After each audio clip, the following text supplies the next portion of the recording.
économique et de terrorisme. Un rapide rappel pour Monsieur Sébastien Ajavon et 3 prévenus. Le tribunal de première instance de Cotonou a relaxé ces 4 personnes alors qu'elles étaient renvoyées devant une juridiction répressive pour trafic international de stupéfiants. Ils ont été relaxés le 4 novembre 2016.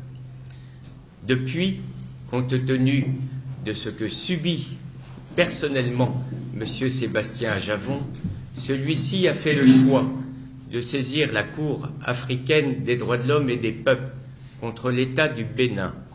Ont plaidé Maître Isiaka Moustapha, mon fils Maître Julien Ben Simon et moi-même, et nous attendons dans les prochaines semaines une décision de la Cour africaine des droits de l'homme et des peuples.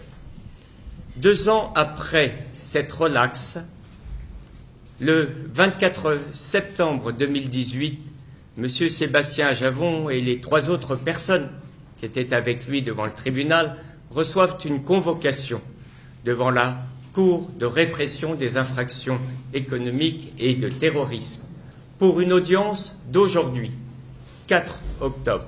Outre le fait qu'être convoqué 8 jours plus tôt pour une audience de cette importance, puisque si nous sommes en matière de trafic international de stupéfiants, la condamnation peut aller jusqu'à 20 ans d'emprisonnement ferme. Outre le fait que cette Cour de répression statue en premier et dernier ressort, c'est-à-dire que si la condamnation est prononcée, la personne va en prison sans pouvoir interjeter appel. Outre le fait que la convocation de nos clients ne mentionne pas la raison pour laquelle ils sont convoqués, ce qui enfreint les règles les plus élémentaires du droit international et des droits de la défense, chacun devant savoir pour quelle raison il est renvoyé devant une juridiction, ces 4 personnes ont décidé de ne pas être présentes à l'audience de ce matin. Elles en ont parfaitement le droit au regard du droit international, mais également au regard du Code de procédure pénale béninois. Elles peuvent, si elles le souhaitent, être purement et simplement représentées. Et c'est ainsi que M. Sébastien Ajavon a mandaté un collège de 10 avocats, 7 du barreau du Bénin, 1 du barreau de Côte d'Ivoire et 2, mon fils et moi, du barreau de Paris. Nous nous sommes présentés à l'audience ce matin tout à fait normalement. Aucun problème devait apparaître. Nous avions à la fois les documents qui nous permettent de présenter la demande de nos clients pour être représentés, les lettres, et également nos propres lettres de constitution. Quelle n'a pas été notre surprise d'apprendre que non seulement le procureur spécial de cette Cour de répression, mais semble-t-il la Cour également, considérait que si M. Sébastien Ajavon n'était pas là ce matin, s'il n'était pas présent à l'audience, alors nous, avocats, qui portons toujours la parole, c'est notre métier, et qui assurons la défense, ne pouvions même pas dire le premier mot. Nous n'avions pas la parole, nous n'étions pas partis au procès, nous ne pouvions pas défendre nos clients. Un débat a eu lieu, mes confrères béninois, qui connaissent parfaitement la procédure, ont rappelé l'article 428 du Code de procédure pénale béninois, qui dit expressément qu'un prévenu renvoyé devant une juridiction répressive a le droit d'être représenté. C'est la règle, c'est la loi, mais non. Cette règle, cette loi connue de tous, parfaitement répertoriée, acceptée depuis toujours au Bénin conformément à son code, cette règle aujourd'hui n'était plus respectée. Le déni de la présence de l'avocat a été exprimé ce matin par cette juridiction qui, bien embarrassée et après avoir été délibérée sur le sujet, a préféré purement et simplement renvoyer cette affaire à 15 jours avec injonction faite à nos clients de comparaître personnellement à l'audience du 18 octobre dernier. Voilà la situation que nous avions à dénoncer aujourd'hui, car je ne suis qu'un avocat étranger. Je suis un avocat du barreau de Paris. Mais cette situation est véritablement inadmissible les avocats présents avaient le devoir, en leur âme et conscience, d'exprimer la défense de leurs clients, ça leur a été retiré. Oui, créer une insécurité totale, non seulement aux personnes qui devaient comparaître, mais à nous tous, si les choses devraient continuer de cette manière-là. Ce n'est pas la peine de revenir sur le fond du dossier, on n'est pas ici pour ça. Mais la question que chacun de vous pourrait se poser, est-ce que quelqu'un qui est poursuivi pour une infraction, qui a été relâché par une juridiction, il n'a pas fait appel. C'est le procureur général qui a fait appel. Donc il n'est pas appelant la cause. Lorsqu'on va devant une juridiction d'appel, encore que je ne sais pas si la cliente est une juridiction d'appel, c'est un autre débat. Mais lorsque vous comparaissez devant une juridiction d'appel, la première question qu'on vous pose, c'est l'appelant qu'on pose la question, pourquoi vous avez fait appel? Parce que c'est vous qui n'êtes pas d'accord avec la décision. C'est vous qui querellez la décision. Donc c'est à vous de dire pourquoi vous avez fait appel. Un prévenu qui a été relâché, qui n'a pas fait appel, on n'a pas à lui poser la question même en premier. Alors la loi fait un arrangement pour dire, lorsque vous n'êtes pas poursuivi, parce que ici, lorsque la personne est relâchée, il n'y a pas de mandat, il n'y a rien contre lui, il est toute liberté. Il peut choisir de dire, je ne comparais pas, je me fais représenter. C'est ce qu'ils ont fait. Ils ont écrit régulièrement à la Cour pour demander à être jugés en leur absence. Ce qui est prévu par non seulement les tests internationaux, mais également par le droit positif béninois, notamment par l'article 428 du Code de procédure pénale béninois. Mon confrère vous l'a rappelé. Mais quand c'est le cas, l'avocat présente la lettre et on reçoit sa constitution. Celui qui n'est pas là, il ne peut pas venir remettre une lettre par un jeu de du Saint-Esprit. On l'a toujours fait, ça s'est toujours passé comme ça, ce n'est pas inédit, ça ne s'est pas passé pour la première fois, c'est un arrangement légal qui a été prévu par le législateur, qu'on a toujours utilisé dans les prétoires au Bénin ici. Mais subitement aujourd'hui, non seulement on dit qu'on ne doit pas parler, parce qu'on ne doit même pas remettre la lettre, parce que nos clients ne seraient pas là. Il a fallu un long débat, une suspension avant qu'on accepte la lettre, mais toujours notre constitution n'a pas été reçue, donc on n'a pas accepté qu'on se constitue pour défendre les gens. On pense que pour un avocat c'est frustrant, ce n'est pas acceptable. C'est pour ça que nous avons décidé de tirer la sonnette d'alarme, de prendre à témoin l'opinion publique nationale et internationale pour que les gens comprennent que ce qui se joue n'est plus du droit, mais ça ressemble à autre chose. Alors, lorsqu'on renvoie, parce que même la loi dit, si la lettre est présentée, on reçoit la Constitution, on commence les débats, au cours des débats, la Cour, le tribunal peut estimer qu'à l'étape où on est dans les débats, c'est nécessaire d'entendre la personne. Il peut ordonner maintenant que la personne comparaisse. Et même dans ce cas, la personne peut toujours choisir de ne pas comparaître. Il le fait à ses risques et périls. Parce qu'on dit dans ce cas, même s'il refuse, la décision lui est réputée contradictoire. Donc il prend sur lui le risque de ne pas venir, mais il ne peut pas dire après que c'est une décision de défaut. Donc le seul risque qu'il prend, c'est pour lui-même. Alors la personne choisit. Vous prenez acte de sa décision et les défenseurs vont présenter ces observations. Mais on ne nous a pas permis de parler ce matin, on ne nous a pas permis de nous constituer. Et c'est pour cela que nous avons décidé de vous réunir et de vous dire réellement ce qui s'est passé et de partager avec vous notre inquiétude pour que vous puissiez relayer ça, pour savoir que nous avons le sentiment que nos clients ne sont pas en sécurité, ils sont plutôt en danger. Parce que si on exige leur comparution, alors qu'on n'a même pas commencé les débats, alors que les débats n'ont pas révélé qu'on a besoin de leur comparution, on aurait pu nous laisser commencer les débats. Et chemin faisant, on constate, à travers les déclarations des uns et des autres, qu'il était nécessaire de les entendre. En ce moment, on peut ordonner leur comparution. Et je vous ai dit que même à ce niveau, ils ont encore le choix de dire on ne comparaît pas. Là, ils prennent le risque de ne pas comparaître. C'est leur risque et péril.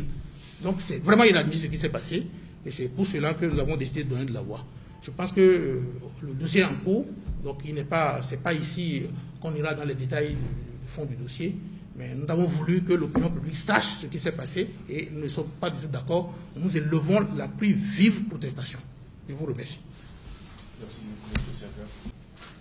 Vous voyez vos clients en sécurité? Est-ce que vous jugez d'abord la créette, habilité à connaître d'une affaire. La décision, je l'ai dit tout à l'heure. Nous avons plaidé cette affaire au mois de mai et la Cour, au mois de septembre, nous a demandé de confirmer les préjudices subis. Nous avons donc un espoir d'obtenir une décision qui sera une décision de qualité pour M. Sébastien Ajavon. Est-ce qu'aujourd'hui, cette affaire peut avoir un lien? Nous n'en savons rien. On peut cependant l'imaginer. Car l'État béninois, devant cette Cour africaine des droits de l'homme, n'a eu de cesse de prétendre que les recours formés n'avaient pas été purgés au Bénin. Et vous savez très bien que la Cour africaine ne peut pas être saisie si les voies de recours n'ont pas été purgées en interne dans le pays d'origine. Peut-être utiliseront-ils cette procédure qui est arrivée à la hussarde, dont plus personne n'attendait son existence, comme je vous l'ai dit, convoquée pour 8 jours après, ce qui est parfaitement inadmissible, pour essayer d'influer sur la Cour africaine des droits de l'homme. Je n'en sais rien, c'est une possibilité. Le deuxième point par rapport à notre audience de ce matin, il faut garder en mémoire un élément déterminant, un adage juridique qui s'applique dans le monde entier, à savoir que quand une personne a été jugée pour des faits, elle ne peut pas être jugée une deuxième fois pour les mêmes faits. Monsieur Sébastien Ajavon et les 3 personnes qui étaient avec lui ont été relaxées alors qu'elles risquaient entre 10 et 20 ans de prison. Elles ont été relaxées par une juridiction du tribunal de Cotonou. Cette décision est devenue définitive, nous le savons, et nous l'aurions plaidé ce matin si on nous avait laissé la parole. On nous a muselés, on nous a empêchés de parler. On est allé à l'encontre même du principe de notre profession. Pour juger quoi? Une affaire qui n'existe plus, puisque le jugement est définitif. On revient devant une juridiction pour la même affaire.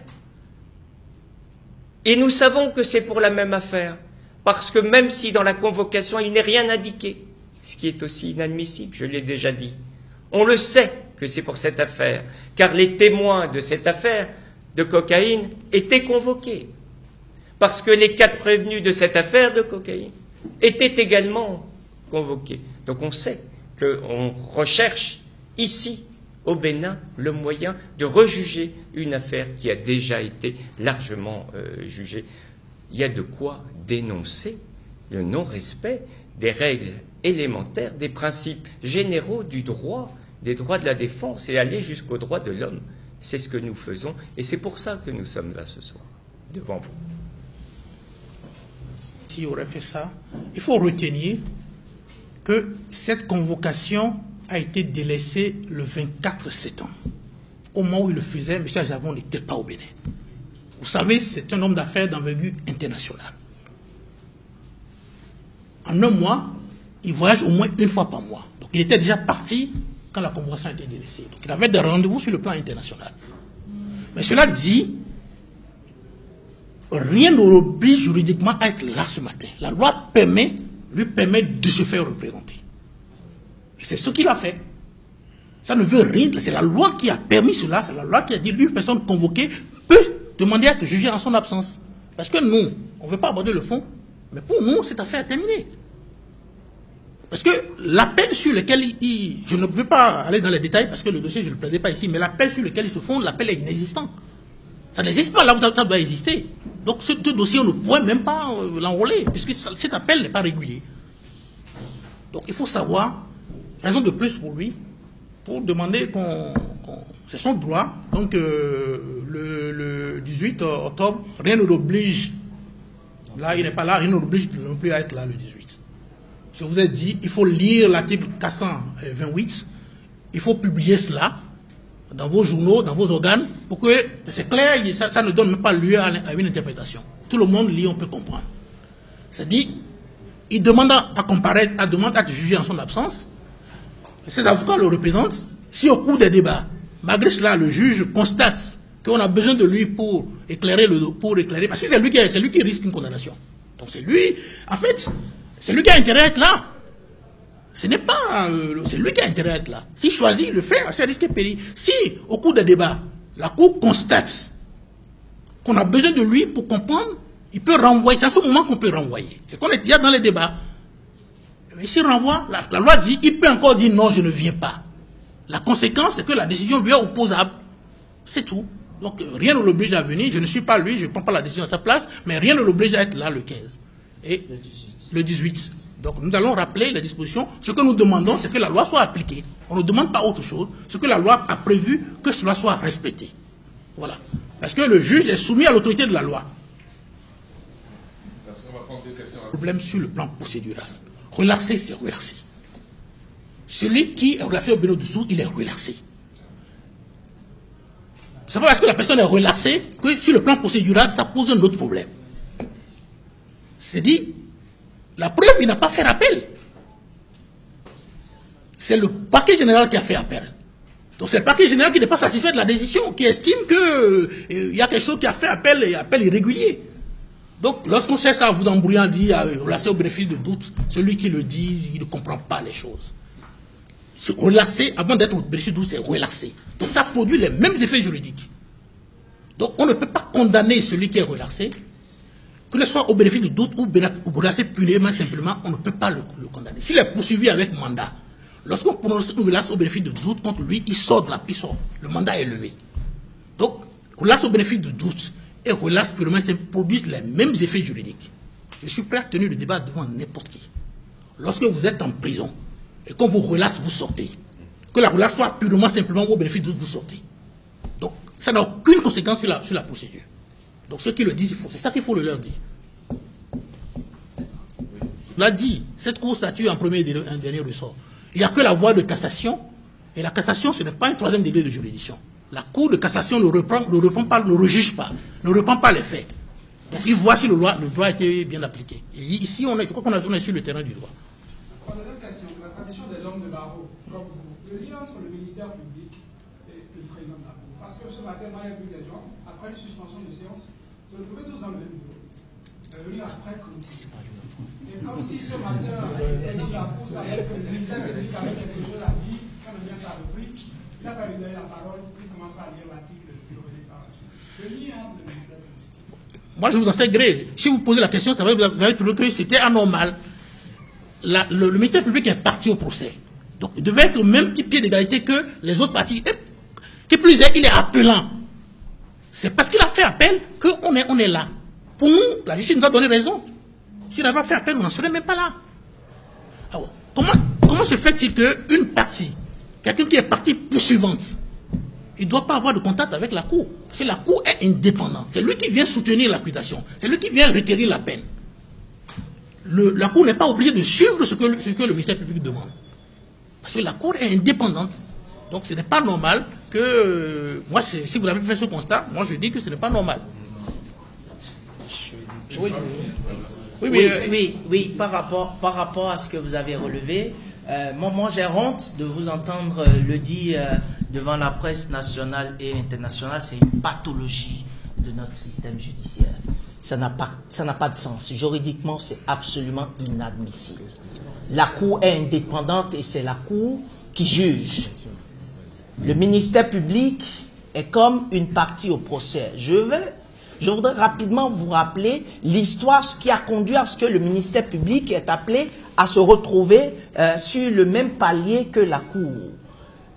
L'histoire est partie de la France. Il y avait eu un juge, sinon au départ, au commencement, puisque la France, c'est notre mère d'inspiration et tout ce que nous faisons aujourd'hui en matière procédurale a été hérité de la France. Au départ, le ministère public se mettait au même endroit que les avocats. Mais il fut un temps où un juge qui n'entendait pas très bien a bénéficié de la faveur du ministère public qui, pour lui souffler ou pour lui parler, pour qu'il puisse entendre, se déplaçait et allait à ses côtés. Et c'est à partir de cet incident que le ministère public s'est retrouvé par une erreur de disposition à côté de la Cour. Sinon, en principe, le ministère public doit être où, à l'origine, occupe les mêmes positions que les avocats. Pour vous dire qu'en principe, le ministère public, et c'est d'ailleurs pourquoi le ministère public, dans notre système juridique, comme dans celui de la France, n'intervient pas dans le délibéré. Il n'assiste pas au délibéré. Il ne doit pas savoir ce qui se décide.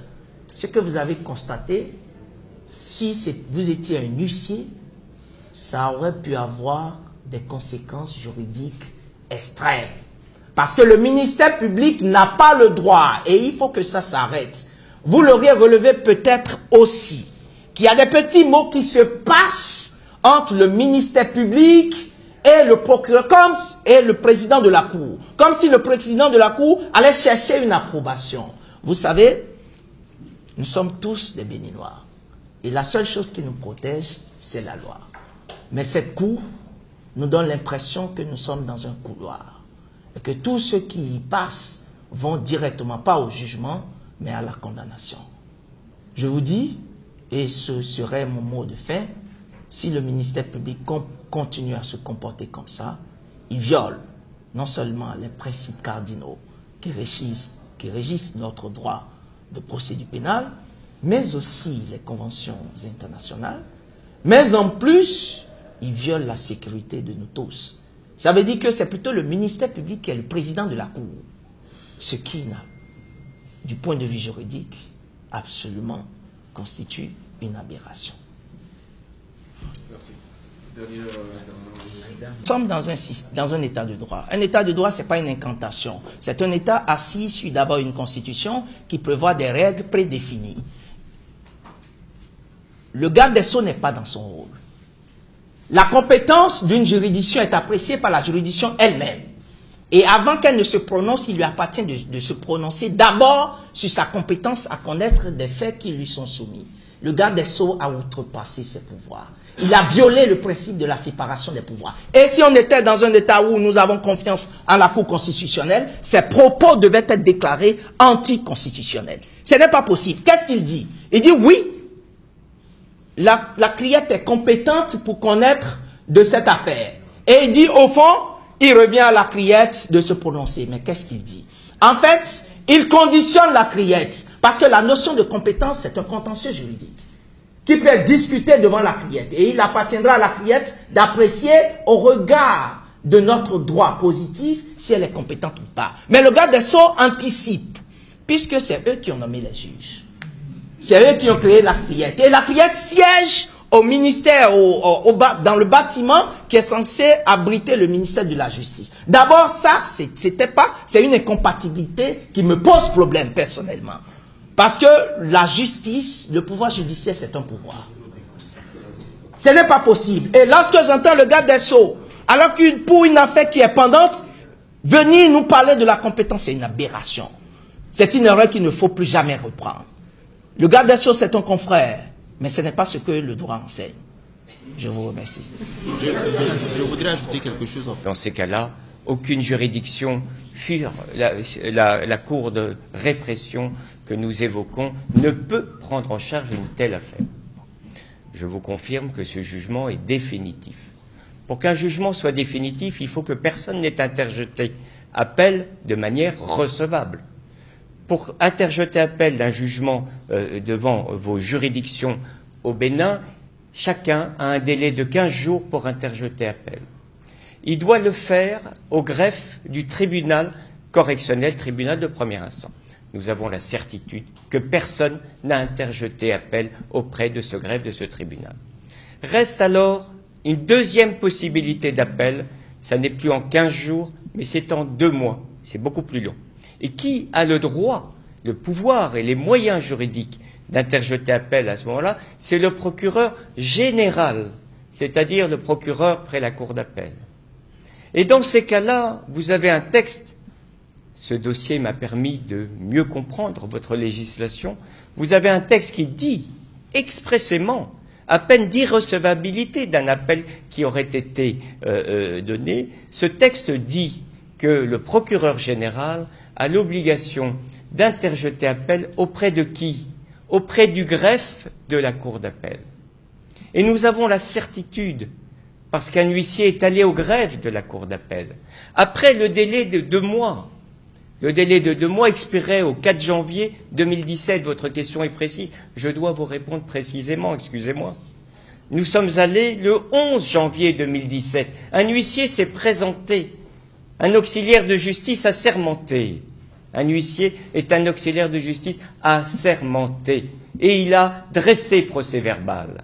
Il a questionné le greffier et acté, noté ce qui a été répondu. Il a vérifié le document sur lequel se trouvent inscrits les appels. Et il a constaté qu'aucun appel n'a été interjeté par le procureur général. Ce jugement est donc devenu définitif. Mais cependant, parce que c'est parfois surprenant et je découvre au moins une dizaine de surprises dans ce déplacement dans votre si joli pays, nous découvrons plus tard que le procureur général a, oui, interjeté appel. Oui, il a interjeté appel. Mais il ne l'a pas fait où il fallait qu'il le fasse. Peut-être s'est-il trompé, peut-être c'est une erreur de jeunesse, je ne connais pas ce procureur. Mais il est allé au greffe du tribunal pour interjeter appel. Et là, cet appel interjeté est irrecevable, n'existe pas. Donc oui, madame, ce jugement est définitif. Et selon l'adage non bis in idem, on ne peut pas être jugé deux fois pour des mêmes faits. Deuxièmement, par rapport à la Cour, vous posiez la question, est-ce que cette Cour est en droit de juger cette affaire ? Pour les raisons précédentes que je vous ai indiquées, vous conviendrez que, évidemment, elle ne peut pas juger cette affaire. Mais c'est encore plus important lorsqu'on lit la loi de 2018-13 qui a installé cette Cour. Car cette Cour ne peut statuer que dans deux cas. Certes, pour les affaires d'infraction économique, certes pour les affaires de terrorisme, certes pour les affaires de trafic de stupéfiants, mais dans deux cas juridiques au niveau procédural, en matière de flagrant délit et s'il y a un arrêt de renvoi de sa commission, sa chambre d'instruction, en matière de flagrant délit et s'il y a un arrêt de renvoi par sa chambre d'instruction. On n'est pas dans le flagrant délit, on l'a bien compris, cette affaire dure depuis octobre 2016. On n'est pas dans le flagrant délit. Sommes-nous dans un arrêt de renvoi de la chambre d'instruction ? Non. Il n'y a eu aucune instruction. La chambre n'a d'ailleurs jamais été saisie. Et si elle avait été saisie, elle l'aurait été quand ? Je rappelle que la criette a été installée de mémoire le 27 août 2018. C'est une gamine qui vient de se positionner, qui est en train de fleurir, qui est en train de grandir, qui veut prendre position peut-être un peu rapidement. Mais en tout état de cause, sa chambre de l'instruction n'était pas en mesure d'instruire. Et dans le dossier ne figure aucun arrêt de renvoi. Et je terminerai parce que vraiment, j'ai trouvé ça inadmissible. Quelqu'un est renvoyé 8 jours avant dans une procédure où il risque 20 ans de prison incompressible et nous n'avons pas accès au dossier ? Je veux dire, moi, Marc Ben Simon, avocat, 34 ans d'avocature, j'ai pas accès au dossier ? Je ne peux pas le voir, ce dossier ? Mon client risque 20 ans ? Je ne pourrais même pas faire appel pour lui et je n'ai pas la possibilité d'être à armes égales avec les juges. Ces juges qui ont le dossier entre les mains, qui ont eu le temps peut-être de l'analyser, ce dossier date d'il y a 2 ans. Et moi qui apprends jeudi dernier que mon client est convoqué pour affaire le concernant, je me suis dit, mais peut-être qu'il a fait un excès de vitesse et que c'est pour ça qu'il affaire le concernant. Peut-être qu'il a commis une petite infraction, je n'en sais rien. Je plaisante un peu parce que c'est quand même important de plaisanter aussi, mais savoir qu'en 5 jours de temps, on a réussi, et maître Moustapha, ici présent, a réussi à réunir un collège de confrères sérieux, dévoués, travailleurs. Nous avons, nous, réussi à venir en urgence pour préparer cette défense sans savoir et sans avoir accès au dossier. Enfin, attendez, vraiment, c'est normal, de manière humble. C'est normal de dénoncer ces éléments-là parce qu'ils sont, au niveau du droit, parfaitement inadmissibles. Merci. Merci, cher confrère. Merci.